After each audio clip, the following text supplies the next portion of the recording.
Accroche-toi parce que ces trois-là, c'est du pur délire. 1. Le pape qui a jugé un cadavre, n'oublie pas de vous abonner. Bienvenue au procès le plus morbide de l'histoire. Ok, flashback, année 897, Rome. Le pape actuel s'appelle Étienne VI et il est pas content. Pourquoi? Parce qu'un de ses prédécesseurs, Formose, lui a fait de l'ombre. Mais genre, il y a longtemps, et le mec est mort. Normalement, tu lâches l'affaire.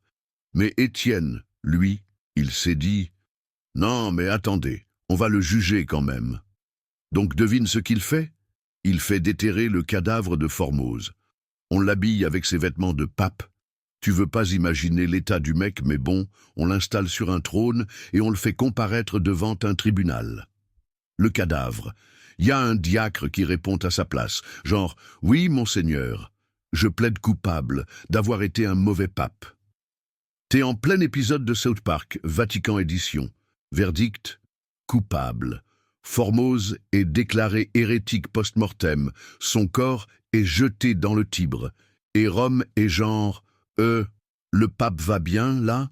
Spoiler, non. Le peuple se révolte.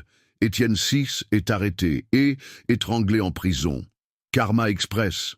2. Le roi qui a explosé en faisant caca, littéralement mort de son propre pet. Ok, next stop. Louis III de Bohême, surnommé Le Gros. C'est pas gentil, mais c'est le blaze historique, ok? Le mec est en surpoids sévère, boit du vin comme si c'était de l'eau et mange comme s'il voulait battre un record. Mais malgré ça, il continue de régner et de banqueter comme un boss.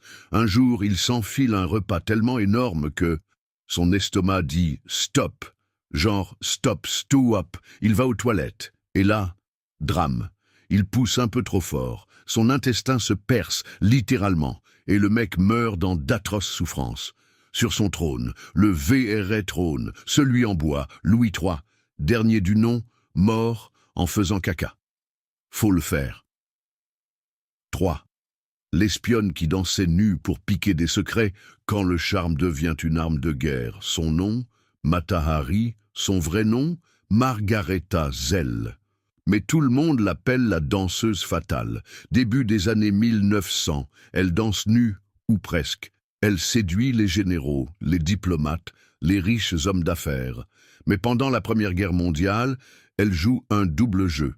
Elle charme les Allemands, récupère des infos, puis elle fait la même avec les Français. Personne ne sait pour qui elle bosse. Un jour, les services français tombent sur un message codé où son nom est cité. Ils se disent « ça y est, c'est une espionne allemande ». Bim. Arrestation. Procès. Le jury. Zéro pitié. On l'accuse de tous les maux de la guerre, alors qu'elle a probablement juste joué avec le feu trop longtemps. Elle est fusillée en 1917, et juste avant de mourir, elle balance à ses bourreaux « Je suis prête ». Sans pleurer, sans bandeau, regard dans les yeux, respect. Voilà, un pape zinzin, un roi qui a pété trop fort et une danseuse devenue icône. À très vite, roi-reine du storytelling.